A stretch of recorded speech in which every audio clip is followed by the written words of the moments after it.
sera pour une petite émission, donc à travers vous, votre carrière et tout ce que vous avez pu faire pour le foot. Donc voilà, donc on va commencer. Donc chacun va nous faire une petite anecdote sur sa carrière, sur ce qui s'est passé dans le foot.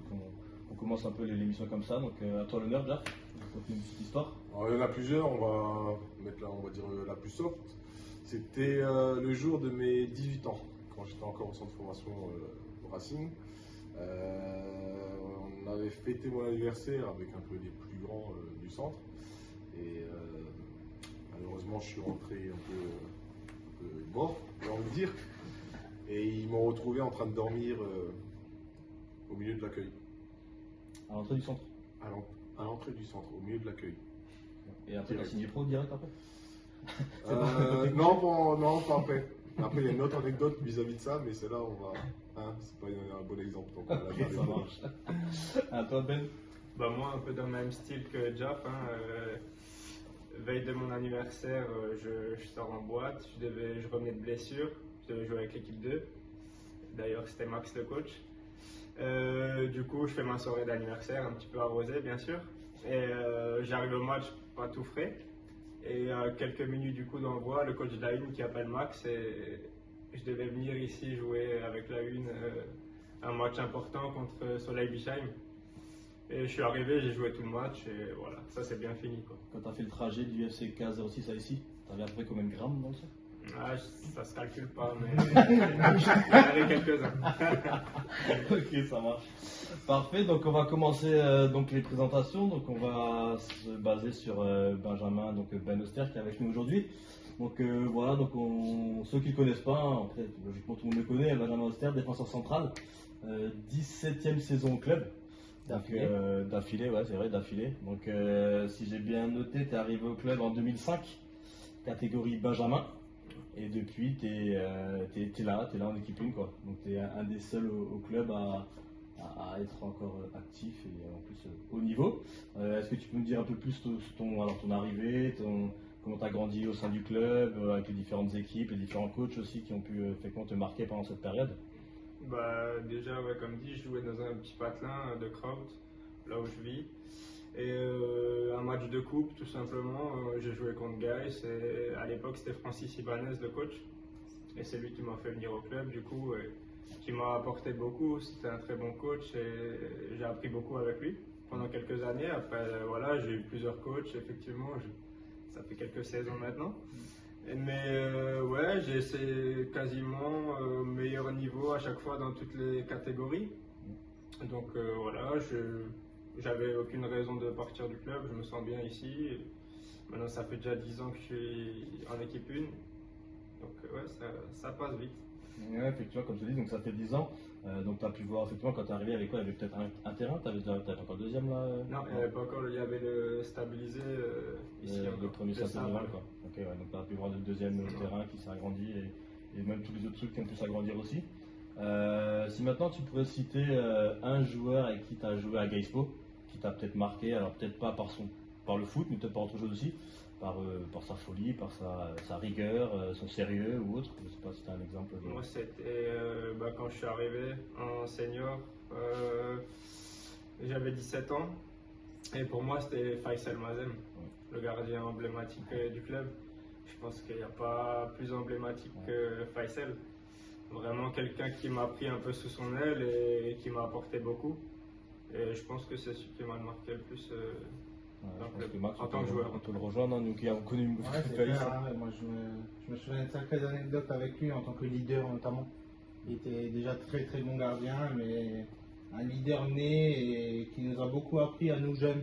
Parce que quand je suis arrivé au club, c'était déjà le gardien de l'équipe 1 et j'ai beaucoup appris à ses côtés, aussi bien en tant que joueur qu'en tant qu'homme. C'est sûr qu'on a, je pense, le même avis, le même discours là-dessus, hein, sur Mazem qui est toujours vétéran au club, hein, qui joue avec les vétérans à Gaiss. Hein. Et voilà, donc maintenant on va continuer avec les petites choses sympas pour toi. Donc là, une petite vidéo pour toi et même pour l'ensemble de l'équipe. Donc voilà Ben, on continue la série de questions pour toi. Donc aujourd'hui, on a la chance d'avoir un invité, donc Monsieur Armand Schmeisser, président d'honneur du club. Donc il a un petit message à te faire passer. Oui, Ben, tu es certainement un des joueurs préférés de l'équipe. Je sais que tu es depuis longtemps à Greiz, je crois que c'est 17 ou 18 ans. C'est très important d'avoir un pilier comme toi dans cette équipe. En plus, tu dois aimer par-dessus tout Greiz Potsdam, puisque tu travailles depuis quelques années à Greiz Potsdam, et en plus, c'est dans mon entreprise Alsace Elektrodiesel.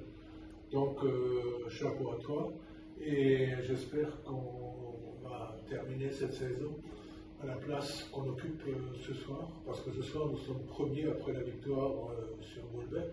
Et je te signale à toi et à tout le monde, je signale que depuis que le club existe, il n'a jamais été aussi haut à ce niveau-là, et en plus à la première place. Alors merci à toi, à ton équipe, à tout le monde. Voilà. Parfait. Nickel. C'est bon toi? Donc je reviens juste sur un point, donc on a filmé ça après le match de Golbet, donc quand vous avez gagné bien sûr, donc ça remonte un peu. Donc, voilà, c'était quelque chose à rajouter ou autre par rapport à... Non, après c'est vrai que c'est toujours sympa. Moi, voilà, je le connais depuis des années maintenant. C'est quelqu'un qui m'a offert un travail. Maintenant, je travaille, comme dit, chez Alsace Elektrodiesel. Et non, c'est quelqu'un de bien. Ça me fait plaisir de voir des petites vidéos comme ça. Non, il a tenu, enfin il a pas hésité à dire oui et était content de faire cette vidéo. Donc on le remercie pour son sérieux et son acte pour le club, quoi.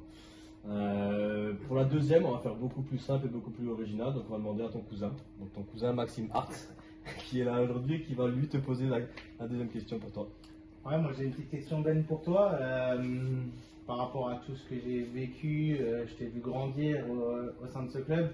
Je sais qu'il n'y en a pas des centaines par ton poste de but au club, mais je sais que tu as aussi déjà joué numéro 10 et tu as beaucoup appris à ce poste-là. Donc, est-ce qu'il y a un but peut-être que tu as marqué qui te reste dans la tête et qui aujourd'hui te fait toujours sourire quand tu y penses? Ouais, bah, c'est un de mes premiers souvenirs au club. Hein. C'est notre titre c'est tout bête, mais notre titre de champion de Benjamin. C'était à l'époque contre le Racing, le dernier match de championnat. Celui qui gagnait était champion. C'est vrai que si je me souviens c'était bien. un penalty, ouais. C'était la première fois que j'avais joué avec autant de monde autour du Je pense stade. que j'étais même là, je pense que j'étais debout en haut et regardez, il y avait... C'était incroyable, il y avait des fumigènes, on avait 11 ans, c'était la folie. Et on gagne sur ce penalty, donc forcément ça reste en tête. Ouais. Je m'en souviens, c'était une belle fête pour le club parce qu'il y avait tout le contexte qui allait et puis finir champion dans ces catégories-là, c'est toujours une belle fête qui plus est face au Racing. Surtout qu'il y a une belle génération, hein, il y a des bons petits joueurs avec... Moi, c'est vrai, c'était pas trop mauvais. ça joue au foot. Hein. Non, effectivement, parfait. Mais voilà, en tout cas, merci Ben. Hein, c'est toujours sympa d'avoir un gars au club depuis des années. Et un bel exemple pour tous les jeunes du club et autres qui vont arriver entre temps encore, quoi. On va passer à Jean Lafonchonne, latéral gauche, 34 ans. Dans un an, il est vétéran. Première saison. Si je peux me permettre, 34 ans, vous me vieillissez encore. Hein. Ah, j'ai que 33, les gars. J'aurai 34 qu'en septembre. Ah, Vous n'avez pas me vieillir maintenant, quand même, s'il vous Commence plaît. pas, Tu es dans l'année de tes 34 ans. Ouais, je peux faire. Parce Avec que les dans 34 ans. un an vétéran, laissez-moi encore mes petits mois qui restent quand même. Hein. Et donc tu viens d'arriver au club, donc première saison au club en tant que joueur et aussi coach des 19, il faut aussi le signaler. Donc voilà, donc Jean Lafonchonne, donc on sait effectivement un parcours professionnel, donc effectivement au Racing et dans différents clubs. Donc est-ce que tu peux nous raconter un peu? Donc si j'ai bien compris, tu es rentré au centre de formation du Racing à 13 ans, C'est ça, tu venais de Mulhouse, c'est ça. originaire de Mulhouse, hein, je pense que tu as joué et vécu à Mulhouse. Originaire de Mulhouse, ouais. Donc ouais, c'était en jeune des recruteurs qui étaient venus assez tôt me chercher à l'âge de 11 ans. Mes parents ont refusé, pour eux j'étais trop jeune encore. Et c'était soit Sochaux, soit Strasbourg en fait. Et sur ça, c'était un peu assez marrant parce que j'ai visité les deux centres de formation et j'ai choisi Strasbourg à cause de leur chambre. Leur chambre était plus grande et on avait des toilettes ou des douches personnelles, qu'à Sochaux c'était en commun. Donc j'ai choisi Strasbourg pour ça. Donc ça fait partie déjà de la chance que j'ai eue, parce que si peut-être j'aurais joué aussi Sochaux, peut-être que j'aurais pas la carrière que j'ai eue. Et ouais, après, j'ai eu la chance de sortir de formation au Racing, faire toutes les catégories. J'ai eu la chance de signer pro avec eux. Où j'ai évolué en Ligue 2 avec le Racing. Après, il y a eu pas mal de transferts où j'ai connu la Ligue 1, les clubs étrangers en Angleterre, en Italie et en Roumanie. On peut le voir là, donc tu différents maillots logiquement. C'est ça. Ouais, donc voilà tous les clubs. Les principaux, il y en a eu d'autres. Ouais, il y en a eu Il d'autres y en a eu encore. d'autres, mais après on a mis effectivement les principaux, effectivement c'était pro, donc sur la partie du haut là. C'est Et ça. effectivement le côté Plus amateur, N3, N2, à Chilique ça. et Vauban. Effectivement, alors je peux revenir sur la photo d'avant, où effectivement pour nous cette photo, alors pour nous en tant que footballeur ou autre, c'est assez important et exceptionnel. C'est-à-dire qu'aujourd'hui tu as gagné la seule Gambardella du Racing. C'est ça. Tu l'as gagné donc avec la génération 87. 88-87 contre Lyon. voilà, contre. De Karim Benzema. Voilà. Meilleur joueur Voilà. du monde en ce moment. Donc Benzema il gagne contre Chelsea, mais il gagne pas la Gambardella de Jaff. Donc c'est aussi à noter. Donc effectivement, tu nous racontais un peu, toi qui es coach en plus des 19, gagner une Gambardella, qu'est-ce que ça peut être pour toi et même pour apporter au club et aux joueurs quoi. Bah, honnêtement, c'est un parcours magique, c'est un parcours à vivre. C'est des émotions à en parler, on ne peut pas les décrire, il faut vraiment le vivre. En plus, ce jour-là, on a eu de la chance que c'était avant le match France-Mexique. Donc on a pu voir aussi tous les joueurs de l'équipe de France. Et ouais, c'est un parcours où c'est les meilleures équipes de jeunes qui sont dans les derniers, la dernière ligne droite.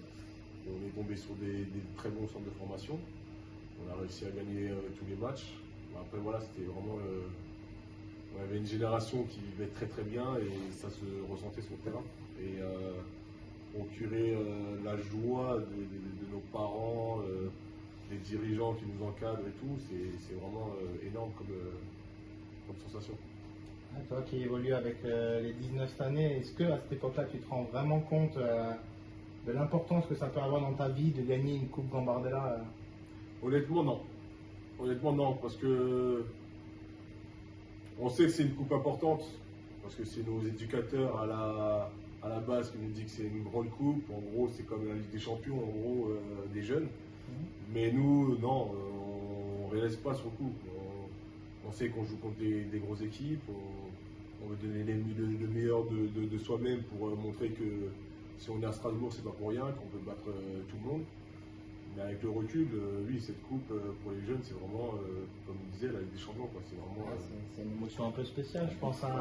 Aujourd'hui, de pouvoir revoir des photos comme ça, quand on a eu toute la carrière que toi tu as eu la chance et bon, tu as eu le mérite aussi de vivre, de voir des photos comme ça, je pense que ça doit être évocateur pour des jeunes de ressentir ce que toi tu as pu ressentir. C'est ça, et après, là en tant qu'entraîneur aussi avec toi de l'équipe 19, on a réussi à passer un tour en Gambardella et malheureusement on a perdu le deuxième tour contre Mulhouse. Mais après voilà, c'est les grands clubs, quand ils ont la chance de participer à ces matchs-là, c'est vraiment magique en fait. Et par les mots, je ne pourrais pas vous le décrire, c'est pas possible. Et quand je vois cette photo, j'ai encore des frissons parce que voilà, j'ai l'impression que c'était hier, tellement que dans ma mémoire c'est encore présent et je pense que c'est un des plus beaux moments que j'ai eu dans le monde du football. Vous êtes encore en contact là, cette génération-là Je sais que vous avez fait un événement l'autre jour. On a fait un événement au Racing avec l'équipe de la finale où on a réussi à se retrouver à 13. Il manquait seulement 2 joueurs, donc je trouve que c'est quand même assez beau 10 ans après de réussir à se réunir encore. Et après oui, j'ai encore quelques contacts avec 5-6 joueurs de cette génération. Ok, donc là effectivement c'était en 2006, tu as signé en pro donc 2 ans après, 2008, si mes calculs sont bons. Quand tu arrives là, tu gagnes la Gambardella, ça se passe comment en fait? Tu as intégré avec les pros, tu as des contacts avec des autres clubs pros, parce que forcément quand je sais que les jeunes clubs ou autres m'ont regardé qui a gagné la Gambardella, il y a des bons jeunes ou autres, en sachant que toi tu signes 2 ans après, pro, c'est quoi pendant ces 2 ans tu étais déjà intégré avec les pros ou pas du tout?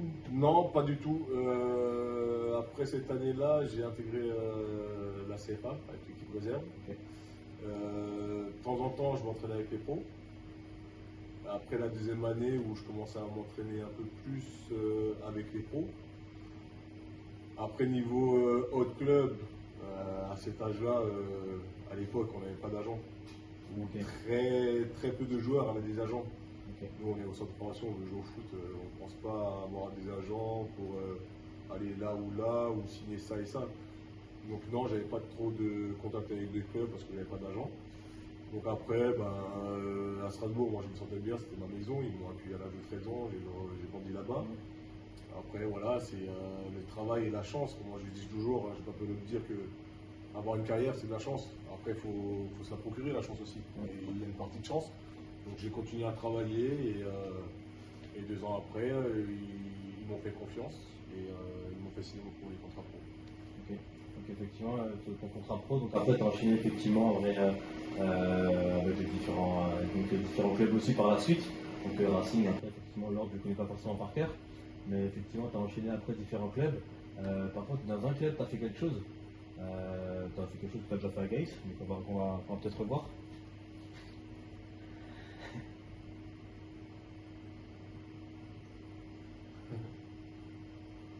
Donc voilà, Jaf qui marque avec Nîmes contre Sedan.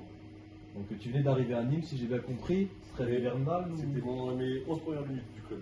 11 premières minutes, donc tu marques d'entrée. C'est ça. Voilà, des sensations pour toi, je sais pas si t'es un gars qui aime marquer beaucoup de buts ou qui aime ou autre, mais nous on n'a toujours pas vu ta frappe pied gauche à Geiss. Pourtant j'ai marqué déjà Geiss. Ah, c'était pas filmé, c'est pour ça. Non, mais tes sensations par rapport à ça, en fait, tu arrives dans un nouveau club, pro, tu viens pour te relancer un peu, j'imagine, pour reprendre du temps de jeu peut-être. C'est ça, parce que quand j'arrive à Nîmes, c'est quand j'étais à Udinese, où niveau temps de jeu, c'était 0 minutes, pour être clair. Et là-bas, il n'y a pas d'équipe réserve ou quoi que ce soit, c'est soit tu es en groupe pro, soit tu joues pas. Donc déjà quand j'ai signé à Udinese, je revenais d'une pubalgie. Donc ils m'ont quand même pris. Ils m'ont dit pendant 6 mois on te remet en forme. Mais après voilà, quand tu es compétiteur, tu veux quand même jouer. Donc j'avais demandé à mon agent de me retrouver un club en prêt pour avoir du temps de jeu et pour me remettre dans la compétition. Parce que voilà, c'est la compétition qui anime les joueurs. Et donc ouais, c'était mon premier match avec Nîmes. Et marquer son premier match alors que t'es défenseur, c'est toujours mieux. Même déjà pour le public, il t'accueille directement. Donc pour m'intégrer dans l'équipe, ça a été une facilité grâce à ça. Après oui, moi je suis un joueur offensif, mais je préfère faire des passes que marquer. Après marquer, ça fait toujours plaisir. Mais moi, mon objectif sur le terrain, c'est déjà bien défendre. Et après, quand je peux apporter offensivement pour faire marquer l'équipe, c'est là où je me procure le plus de plaisir. Max, en tant que gaucher, t'as déjà marqué un but comme ça toi? Ah, je ne prétends pas avoir la patte gauche de Jean à la prochaine. J'ai vu ta patte, elle est très très bonne. Ok, par contre, j'ai vu effectivement en jeune, tu as aussi joué en équipe de France, tu as aussi le noté, donc catégorie 16, 18, 19. C'est ça. Donc ça pareil, c'est dû à l'exploitation donc avec le Racing. Donc forcément derrière, tu as l'équipe de France aussi. Donc aussi, il y a un autre environnement, je pense, avec des joueurs d'autres horizons que ton cocon de tes potes. Donc ça aussi, je pense que c'est important de découvrir d'autres joueurs d'un autre niveau, je pense aussi. Ben, en fait, c'est impressionnant, pas dans le niveau tactique ou technique, mais au niveau de vitesse et intensité. C'est vraiment un cran, on est vraiment un cran au-dessus du club où on est, hein, que ce soit Strasbourg, Monaco ou quoi que ce soit. C'est qu'on parlait avec les joueurs en sélection. Et ouais, c'est vrai que quand on était en sélection, les entraînements et les matchs, c'était quand même un cran dessus, quoi. Et on voit qu'à la sélection, c'est pas loin du niveau des pros, quoi. Et après, quand tu arrives en pro, c'est encore un cran au-dessus, en niveau d'intensité. Parce que moi, comme je dis, il y a des joueurs qui ont fait des carrières entières en CFA, mais qui avaient le niveau de jouer en Ligue 1 ou en Ligue 2, parce que techniquement, tactiquement, ils sont énormes. Mais après, voilà, c'est l'envie, je pense, l'état d'esprit de se faire mal, de se mettre au niveau, qui fait la différence. Ok. Pour revenir sur ta carrière pro, est-ce que tu peux citer un joueur qui t'a marqué? Encore une fois, hein, que ce soit pour le football, pour sa folie, pour ses autre histoire, hein, qui t'a effectivement marqué dans tous les clubs que tu as pu faire? Ben, il y en a plusieurs, pour être honnête.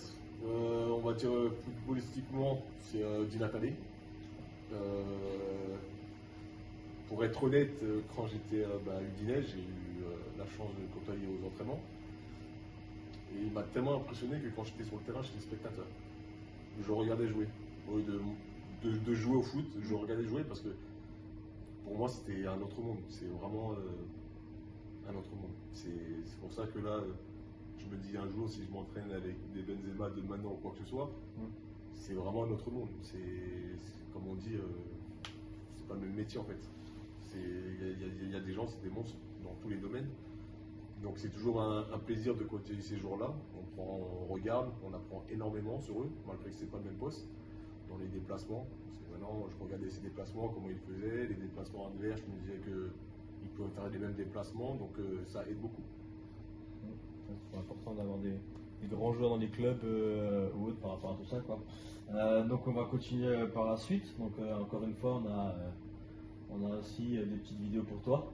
Donc la première qui est pour toi, celle-là.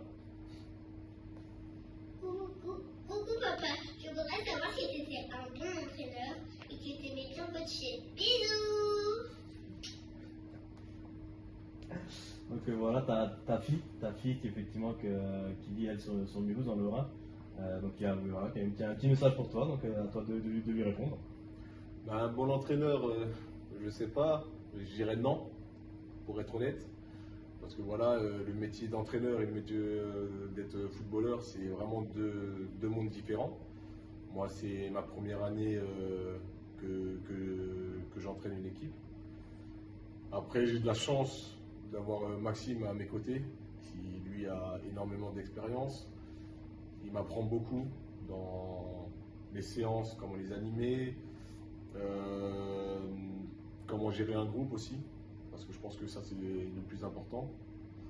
Les choix qu'on fait, il faut toujours réussir à garder tout son groupe concerné. Je pense que ça pour un coach c'est le plus dur. Mais après moi ce qui me fait rire c'est que maintenant en tant que joueur je ne voyais pas tout ça. Il y a des choix que les entraîneurs ils faisaient, je disais, les choix ils sont nuls et tout, ouais ça je comprends pas. Et là en un an avec Max je vois que c'est vraiment difficile parce qu'on ne peut pas satisfaire tout le monde. Il y a des choix à faire. Il y en a qui ne sont pas contents, il y en a qui sont énervés, mais il faut réussir à trouver les bons mots et pour que tout le monde reste concerné, pour que toute la saison, sur le groupe de 21 joueurs qu'on a, que les 21 soient concernés, qu'ils montrent qu'ils ont tous leur importance dans l'équipe. Surtout que tu fais ça donc via un diplôme que tu passes aussi un diplôme de coach, Ouais, qui c'est ça. valide fin de saison. Donc c'est le diplôme que Max Ah, déjà. et qui effectivement qui est là pour t'apporter effectivement son expérience sur ça. Après, je te trouve quand même assez dur sur toi-même en te disant non. C'est sûr que tu es en phase d'apprentissage, mais tu as déjà énormément progressé et je pense que en faisant le tour des joueurs, tu pourras leur demander que tu as beaucoup appris, aussi bien de moi, mais de toi-même aussi. Parce qu'on apprend de ses erreurs, et aujourd'hui, tu es beaucoup plus accompli, tu prends confiance en toi petit à petit et moi j'aurais entière confiance à ce que tu deviennes un bon entraîneur. C'est possible qu'il coach Liverpool.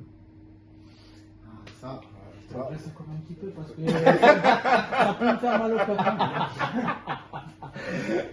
D'un côté, si j'arrive à voir Liverpool, en adjoint, il serait heureux. Mais c'est sûr. Je porte les bouteilles. Donc voilà, donc ta jolie petite fille aussi à signaler qui nous a fait le plaisir de faire la petite vidéo pour toi. Et on a une deuxième vidéo pour toi encore. Donc encore une question pour toi aussi. Ah, des barres. Salut Jeff, j'espère que tu vas bien. Et j'aimerais que tu nous racontes à tous comment s'est passée ton arrivée à Bali, ta première nuit à Bali, au moment où le taxi nous dépose devant le restaurant. Allez, ciao, ciao. Donc Nicolas Bénézé, un pote à Jaf qui joue en MLS, qui a une petite question pour toi, donc on t'écoute.